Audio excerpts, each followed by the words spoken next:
사도신경. 나는 전능하신 아버지 하나님 천지의 창조주를 믿습니다. 나는 그의 유일하신 아들 우리 주 예수 그리스도를 믿습니다. 그는 성령으로 잉태되어 동정녀 마리아에게서 나시고 본디오 빌라도에게 고난을 받아 십자가에 못 박혀 죽으시고 장사된 지 사흘 만에 죽은 자 가운데서 다시 살아나셨으며 하늘에 오르시어 전능하신 아버지 하나님 우편에 앉아 계시다가 거기로부터 살아있는 자와 죽은 자를 심판하러 오십니다. 나는 성령을 믿으며 거룩한 공교회와 성도의 교제와 죄를 용서받는 것과 몸의 부활과 영생을 믿습니다. 아멘.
오늘 말씀은 학개 1장 1절부터 11절 말씀입니다.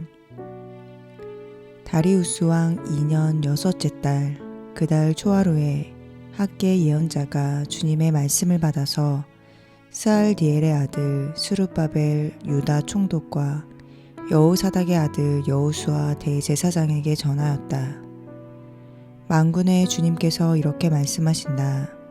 이 백성이 말하기를 때가 되지 않았다. 주님의 성전을 지을 때가 되지 않았다고 한다. 학개 예언자가 주님의 말씀을 받아 전한다.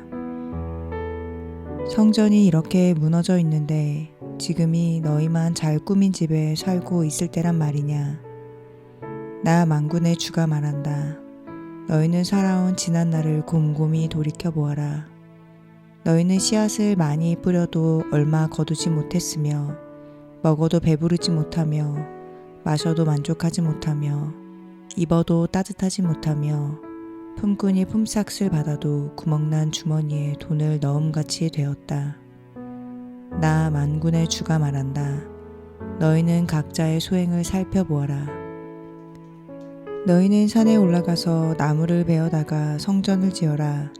그러면 내가 성전을 기껍게 여기고 거기에서 내 영광을 드러내겠다. 나 주가 말한다.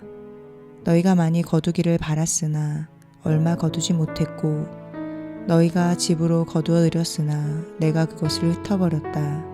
그 까닭이 무엇이냐? 나 만군의 주의 말이다. 나의 집은 이렇게 무너져 있는데 너희는 저마다 제 집 일에만 바쁘기 때문이다. 그러므로 너희 때문에 하늘은 이슬을 그치고 땅은 소출을 그쳤다. 내가 땅 위에 가뭄을 들게 하였다.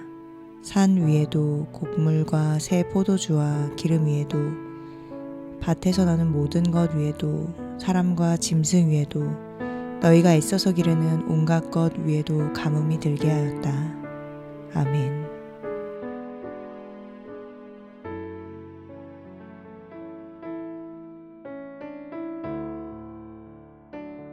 오늘은 학개서의 말씀을 통해 함께 은혜를 나누고자 합니다. 먼저 본문 말씀의 시대적인 배경을 잠시 살펴보려고 합니다. 북이스라엘을 멸망시켰던 아수르 제국은 바벨론 제국에 의해서 멸망을 당하게 됩니다.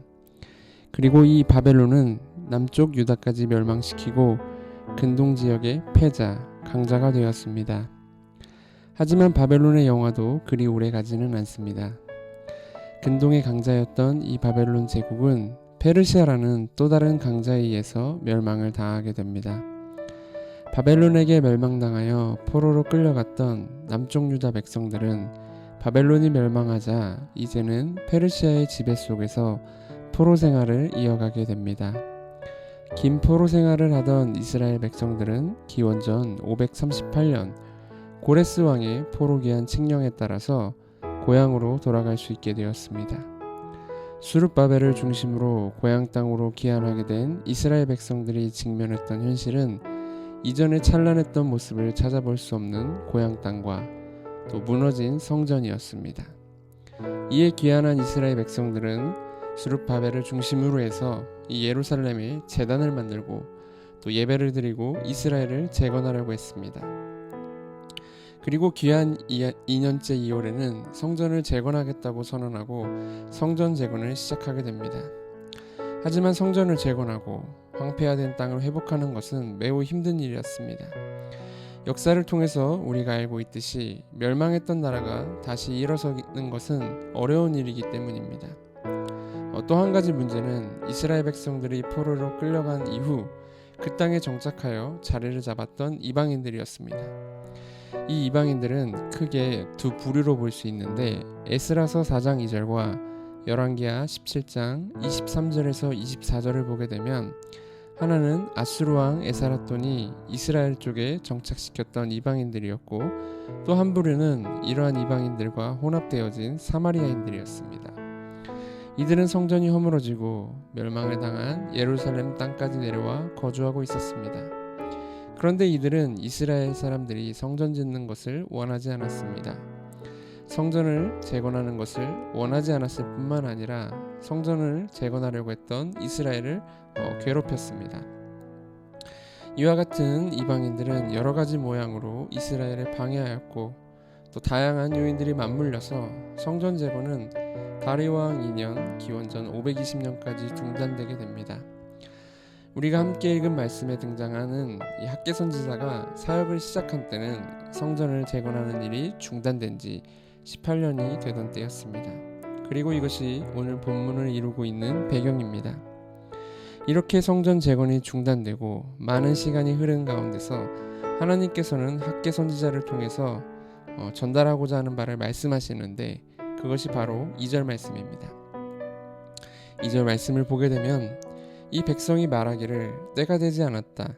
주님의 성전을 지을 때가 되지 않았다고 본문에 나옵니다. 그런데 이상한 건 이스라엘 백성들은 성전을 재건하고자 시작한 상태인데 하나님께서는 그들 마음 가운데 성전을 재건할 때가 아니라는 마음을 가지고 있다고 말씀하고 있습니다. 이것이 어찌된 연유일까요? 여기에 대해 이유를 찾기 위해서 에스라 3장과 4장을 참조해 살펴보게 되면 페르시아에서 귀환했던 이스라엘 백성들은 예루살렘으로 돌아와 이 성전의 기초를 놓았을 때 기뻐하고 즐거워하였다고 나옵니다. 아마 이 성전의 기초를 다지면서 이 소망과 기대를 품었을 것입니다. 성전을 재건하고 하나님께서 그들 편에 서주신다면 잃었던 과거의 영광을 찾을 수 있을 것만 같았기 때문입니다. 그러나 그 땅에는 이미 이방인들이 거주하고 있었고 이들은 시시때때로 성전 재건하는 것을 방해했습니다. 또 이뿐만이 아니었습니다. 가뭄과 자연재해 이런 것들이 닥쳐왔고 모든 것이 궁핍해지고 어려운 상황이 계속 이어졌습니다. 이러한 가운데 고향을 다시 재건하고 성전을 세워나가는 것은 굉장히 고되고 힘든 일이었을 것입니다.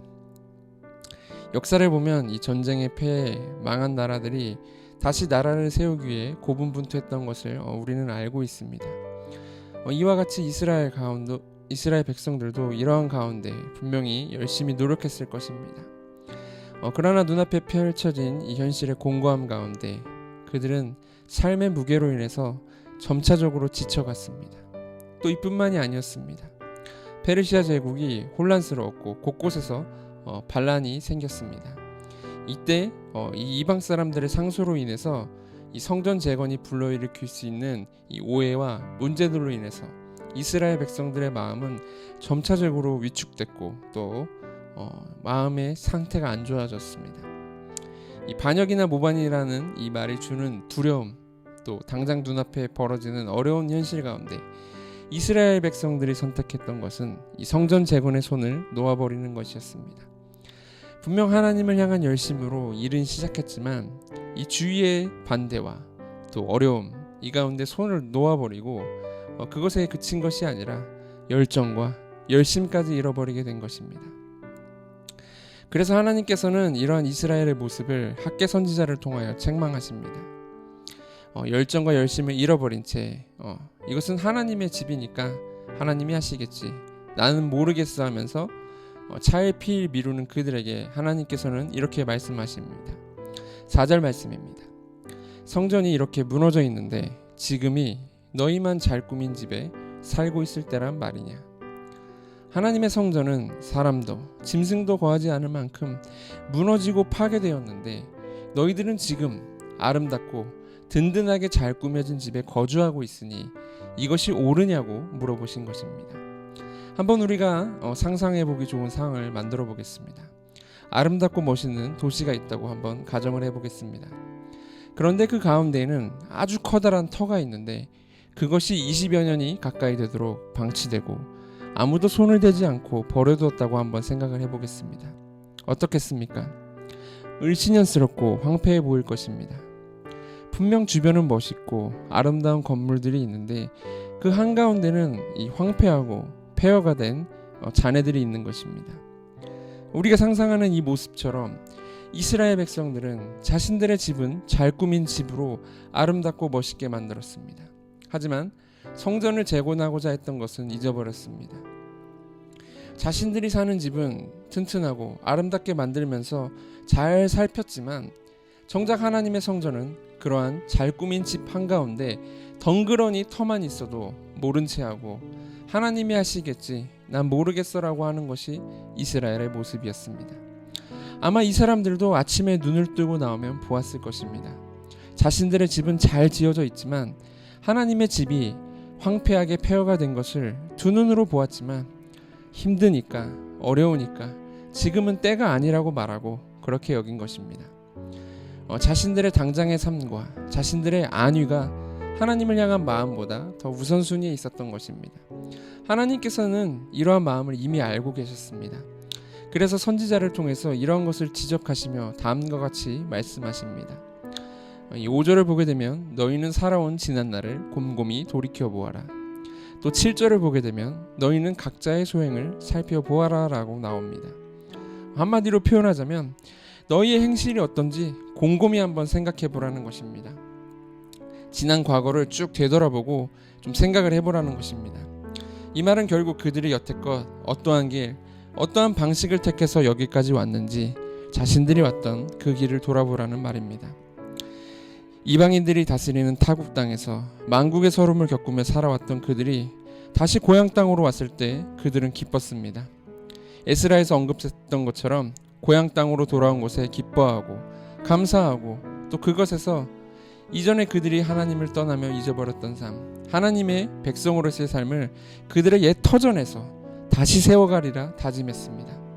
그리고 다 함께 소망과 희망을 가지고 하나님의 성전을 재건하고 그것을 발판으로 하나님의 나라를 세워가려고 했습니다. 분명 하나님을 향한 마음과 열정을 가지고 시작했습니다. 그런데 세상은 만만치 않았던 것입니다. 그런 그들을 기다리고 있었던 것은 고난이었고 또 어려움이었습니다. 여러 가지 힘든 상황이 닥쳐오자 그들은 선택한 것입니다. 하나님을 향한 마음을 지키며 살아가는 것보다 편하게 살자, 그냥 이대로도 좋다. 점차적으로 하나님을 향한 열망과 이 마음이 상실되어 버린 것입니다. 그리고 그 결과가 오늘 학개서의 말씀을 통해 드러나고 있습니다. 이스라엘 백성들은 하나님의 집은 터만 덩그러니만 남겨놓고 자신들의 안위와 삶을 위한 집만 아름답고 튼튼하게 지었습니다. 그들의 집이 점차적으로 세워지고 마을을 이루고 도시를 이룰 때까지 하나님의 그 한가운데 텅 빈 공간에 대해서는 그냥 그러려니 무감각하게 방치한 것입니다. 이것이 이스라엘의 모습이었습니다. 그리고 하나님은 그런 그들의 삶을 돌아보라고 하십니다. 그리고 오늘 본문 6절을 보게 되면 하나님은 이와 같은 모습을 보인 이스라엘 백성들에게 이렇게 말씀하십니다. 이스라엘 백성들이 그렇게 자신들의 집을 세워가며 열심히 살았지만 정작 그들의 삶이 채워지지 않는다고 말씀하십니다. 먹지만 배부르게 하기엔 모자라고, 마시지만 흡족하지 못하고, 옷을 입었지만 이 옷으로는 따뜻하게 할 수 없다고 말씀하십니다. 거두고 먹고 마시고 따뜻하게 하기 위해 또 돈을 모으기 위해 부지런히 수고하고 애썼지만 그들은 여전히 채워지지 않았다고 말씀하십니다. 그들의 삶이 채워지지 않는 것은 그들을 지배하는 이 페르시아의 제국의 수탈과 착취가 있었을 수도 있습니다. 이스라엘은 고향으로 돌아왔지만 여전히 식민 지배하의 백성이었기 때문에 지배국에게 바쳐야 할 것이 많았습니다.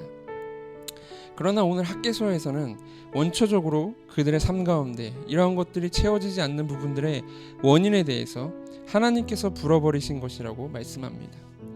그렇다면 하나님께서는 왜 이와 같이 행하신 것일까요? 이에 대한 이유는 9절 말씀이 키를 쥐고 있습니다. 9절을 보게 되면 나의 집은 이렇게 무너져 있는데 너희는 저마다 제 집 일에만 바쁘기 때문이다 라고 나옵니다. 하나님이 이와 같이 말씀하신 것에는 이유가 있었습니다. 이것은 단순하게 하나님을 집을 짓는 것을 중단하고 그들의 집만 건설했기 때문이 아닙니다.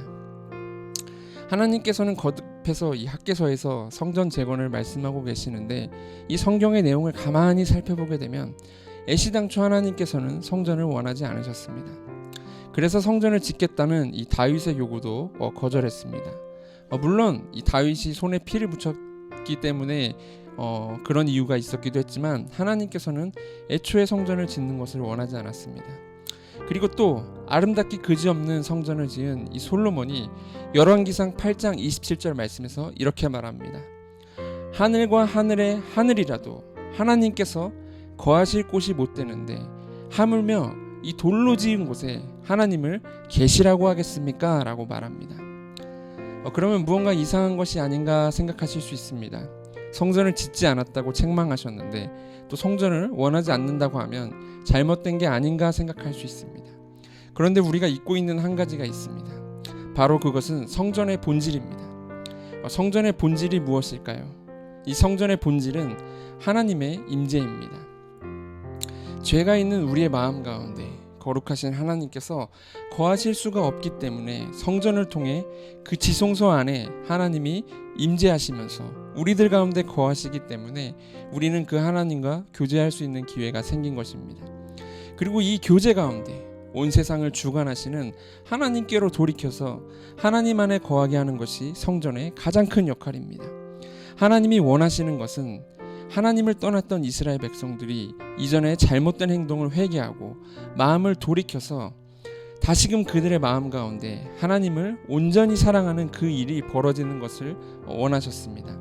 하나님이 원하셨던 진정한 성전 재건은 그러한 의미에서 성전 재건이었고, 이 성전 재건을 통해서 하나님의 임재를 그들의 마음 가운데 주님이 중심으로 바로서는 이 회복을 이루는 것이 하나님의 뜻, 성전 재건의 진정한 이유였습니다. 그런데 이스라엘은 눈에 보이는 성전을 짓는 것에 실패했습니다. 지성소가 세워지고 하나님께서 그들 가운데 거하실 곳을 짓는 것을 실패했습니다. 그런데 가장 큰 문제는 그들의 조상들이 그러했던 것처럼 그들의 마음 가운데 가장 중심에 있어야 할 하나님을 향한 이 마음을 잃어버린 것입니다. 그리고 그것을 뒷받침하는 것이 이 9절 말씀입니다. 여기에서 재집 일에만 신경 쓰는 것은 이 사사로운 이익 추구라고 볼 수 있습니다. 다시 말하면 자신들의 욕망을 추구한 것입니다. 즉 하나님의 집을 내버려 두었다는 것은 하나님이 살아계시고 온 세상을 주관하신다는 것을 믿으며 그분의 약속을 온전히 신뢰하지 못하였기 때문에 현실의 상황 가운데서 자신들의 이익과 욕망을 추구하는 것에 급급했다는 것을 보여주고 있는 것입니다. 결국 이스라엘 사람들이 이 성전 재건하지 않은 사실은 그들의 마음 가운데 하나님을 온전히 신뢰하고 믿는 마음이 없었기 때문입니다. 그들의 마음 가운데 하나님께서 거하실 곳을 세우지 못한 것입니다. 하나님께서는 이 이스라엘 백성들이 돌이켜서 하나님을 향한 마음을 세워나기를 원하셨습니다. 성전 재건을 통해서 그들이 지난날의 잘못을 뉘우치고 거룩하신 하나님의 임재 가운데로 나아가 다시금 이 하나님의 언약 백성으로서 올바른 삶을 회복하고 이 열방 가운데 하나님의 영광과 빛을 드러내야 할 이들이 머뭇거린 이 가장 큰 근본적인 문제는 그들의 마음 중심 가운데 하나님을 향한 이 마음이 바로 세워지지 못한 것입니다. 그렇기 때문에 이 이스라엘 백성들은 하나님의 성전이 그들의 튼튼하고 아름다운 집 가운데 덩그러니 있어도 그것이 잘못된지도 모르고 있었던 것입니다. 그리고 이러한 이스라엘의 모습은 그들의 마음의 상태를 대변해주고 있습니다. 그들의 마음의 중심에 하나님이 계셔야 할 곳, 하나님의 거룩한 임재가 머물러야 할 그곳은 이 예루살렘 성전이 폐허가 돼버린 것처럼 무너져 있습니다. 그러나 마음에 이 하나님보다 더 우선시되는 이 다른 마음들은 빠르게 그 자리를 키워나갑니다. 우선순위가 역전된 것이죠. 하나님을 향한 사랑과 온전한 신뢰, 이 정절은 온데간데 없이 사라지고 그들은 자신이 원하는 바를 채워나가고 그들이 생각하고 바라는 것에 눈과 마음이 가고 또 우선시되었기 때문에 다른 마음과 욕구들이 잘 꾸민 집으로 자신들의 마음 안에 세워지게 되었고, 이것이 이스라엘 백성들의 삶의 모습으로 드러난 것입니다. 분명 하나님께서는 이스라엘 백성들이 이미 이 약속의 땅으로 들어가기 이전부터 말씀하셨습니다. 신명기 6장 4절에서 5절 말씀입니다. 이스라엘아 들으라, 우리 하나님 여호와는 오직 유일한 여호와이시니 너는 마음을 다하고 뜻을 다하고 힘을 다하여 내 하나님 여호와를 사랑하라. 그리고 이것을 마음에 새기라고 하였습니다. 그들의 마음에 세워야 할 이 하나님이 진정으로 원하시는 성전은 바로 이것이었습니다. 그러나 그들의 마음 가운데, 그들의 중심에 계셔야 할 하나님은 그들의 마음 가운데 자리를 잡지 못합니다. 하나님을 향한 이 사랑의 마음이 그들 안에서 식어져 버렸기 때문에 하나님을 향한 열정과 열망으로 채워져야 할 그 자리가 비어버린 것입니다. 이러한 이스라엘의 모습은 우리의 삶 가운데서도 있을 수가 있습니다. 어려움과 힘든 상황에 놓여지게 되면 우리도 이스라엘 백성들처럼 하나님을 향한 마음을 놓아버릴 수 있습니다. 처음 하나님을 만나고 경험했을 때 이 기쁨과 감동을 경험했지만 바쁜 삶을 살다 보면 그러한 기쁨과 감동은 점차적으로 사라지게 됩니다. 또 믿음과 신앙생활을 하다 보면 이것을 지켜나가는 것을 어렵게 하는 일들을 경험합니다.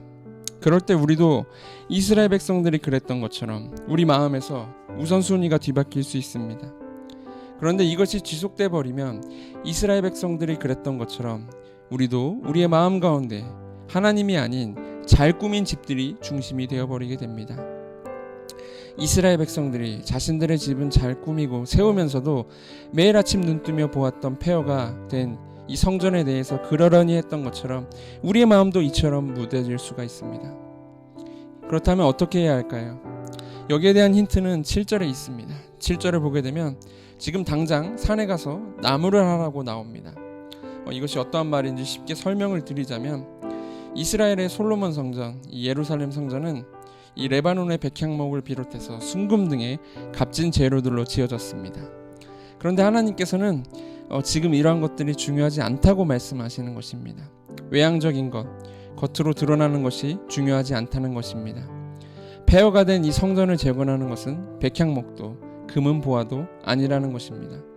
그 마음을 재건하는 데에는 다른 것이 더 중요하다는 것입니다. 바로 이 하나님의 집을 향한 열심, 황폐하게 되어버려진 이 하나님의 성전에 대한 애통하는 마음, 나의 집은 잘 꾸몄으나 성전은 방치한 것에 대한 통회하는 마음, 그리고 지금 내가 할 수 있는 그 일, 산에 달려가 나무를 해오라는 그 말씀에 대한 순종이 있을 때 하나님은 비로소 성전을 재건하고 회복할 수 있을 것이라고 말씀하고 계신 것입니다. 그리고 이것은 우리의 마음 가운데 하나님의 임재를 향한 갈망, 우리의 마음의 중심 그 자리에 있어야 할 이 사랑이 식은 것에 대한 애통하는 마음, 내 마음 가운데 우선순위를 하나님이 아닌 다른 것에 두었던 이 지난 날에 대한 회개, 그리고 말씀에 순종하는 자세를 회복할 때 우리의 식었던 마음이 회복되고 하나님을 향한 신뢰와 정절이 다시 세워질 것을 보여주고 있습니다. 그리고 이때 하나님은 우리와 함께 하실 것을 오늘 본문 다음에 등장하는 13절을 통해서 약속하고 계십니다. 우리가 다시금 성전을 세우기 위해 우리의 마음의 중심에 하나님을 그 자리에 모시기 위해 잃어버렸던 갈망을 회복하고자 애통하는 마음으로 회개하고 돌이키고 엎드려 기도할 때 하나님께서는 함께 하시고 반드시 회복시켜 줄 것을 약속하고 계신 것입니다. 우리가 마음에 새기고 기억해야 할 것이 바로 이것입니다. 분명 이스라엘은 하나님을 사랑하는 마음을 잃어버렸습니다. 마음의 중심에서 하나님에 대한 우선순위를 잃었습니다. 그리고 그들의 죄악으로 인해 나라는 멸망하고 포로로 끌려갔습니다. 그리고 다시금 회복할 수 있는 기회가 주어졌을 때조차 그들은 하나님을 내 마음의 중심 그 자리에 모시기보다는 잘 꾸민 내 집만을 지었습니다. 그런데도 불구하고 하나님께서는 끝까지 포기하지 않으시고 말씀하십니다. 너희가 다시 돌이키기만 한다면 하나님이 임재하실 수 있도록 너희의 그 마음에 성전을 재건하고자 하는 그 열망을 다시금 회복하고 돌이키고자 내게 부르짖고 나를 찾기만 한다면 내가 너희를 반드시 회복시키시겠다고 말씀하고 계십니다. 이것이 얼마나 놀라운 사랑이고 변치 않는 사랑입니까? 이것이 하나님의 신실한 사랑이요 변치 않는 약속입니다. 이제 말씀을 정리하려고 합니다. 학개서의 말씀을 함께 나누고 있는 이 사랑하는 동역자 여러분, 우리의 마음의 자리를 한번 돌아보기를 원합니다. 그 가장 중심되는 그곳에 하나님을 향한 마음이 바로 세워져 있는지 함께 점검해 보면 좋겠습니다. 오늘 말씀에서 하나님께서 자기의 행위를 살피라고 하신 것처럼 우리의 삶의 그 중심에 하나님이 계신지 함께 살펴보면 좋겠습니다. 하지만 혹여라도 그렇지 못하더라도 걱정하거나 염려하지 않으셔도 됩니다. 우리가 진정으로 우리의 마음 가운데 하나님의 전을 다시 세우고자 하는 열망과 갈망이 있다면 지금 함께 기도하면 됩니다. 말씀에서 약속하셨던 것처럼 하나님께서는 우리를 반드시 회복시키실 것입니다. 우리가 참된 마음으로 회개하며 기도로 돌이킨다면 하나님이 약속하신 것처럼 하나님의 사랑이 먼저 우리들의 마음을 채우고 또 우리의 그 자리와 또 우리가 함께하는 공동체에 이 하나님의 임재가 가득한 성전을 세워나갈 수 있을 것입니다. 이 약속을 붙들고 믿음으로 나아가며 성령의 감동 가운데 이 마음 가운데 이 온전한 하나님의 성전을 세워나가는 모든 동역자 여러분들이 되시기를 간절히 기도합니다.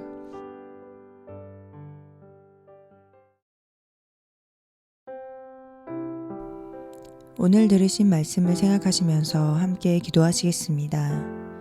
하나님보다 우리의 마음의 자리에 크게 자리 잡고 우선순위가 되었던 것들이 있다면 주님께서 용서해 주시고, 예배와 기도를 통해 하나님의 말씀이 들릴 때 순종하는 은총을 베풀어 주셔서 우리가 매일매일 살아가며 주님 안에서 함께 성전으로 지어져 가는 은총을 누리게 해달라고 함께 기도하겠습니다.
이어서 기도하실 때 우리의 마음의 한 자리, 그 중심에 하나님을 사랑하는 마음을 성전으로 재건하여 하나님께서 기쁨으로 우리 가운데 동행하시고 거하실 수 있도록 우리의 마음을 바로 세우고 하나님의 참된 백성으로서의 삶이 마음으로부터 우러나와 행동과 실천으로 이어질 수 있도록 함께 기도하겠습니다.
마지막으로 기도하실 때 하나님, 우리 모두 연약합니다.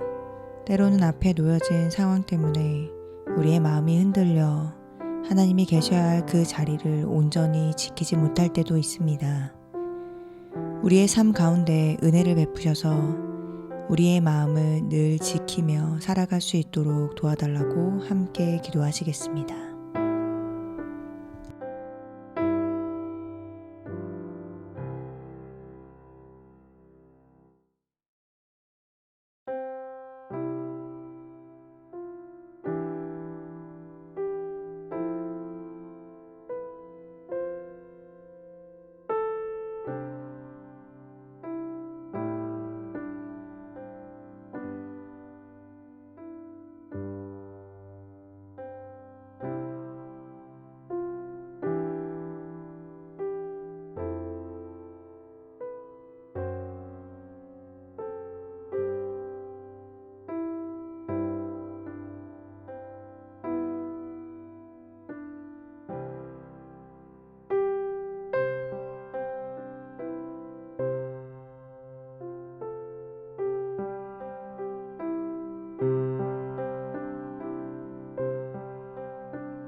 주기도문. 하늘에 계신 우리 아버지의 이름을 거룩하게 하시며 아버지의 나라가 오게 하시며 아버지의 뜻이 하늘에서와 같이 땅에서도 이루어지게 하소서. 오늘 우리에게 일용할 양식을 주시고 우리가 우리에게 잘못한 사람을 용서하여 준 것 같이 우리 죄를 용서하여 주시고 우리를 시험에 빠지지 않게 하시고 악에서 구하소서. 나라와 권능과 영광이 영원히 아버지의 것입니다.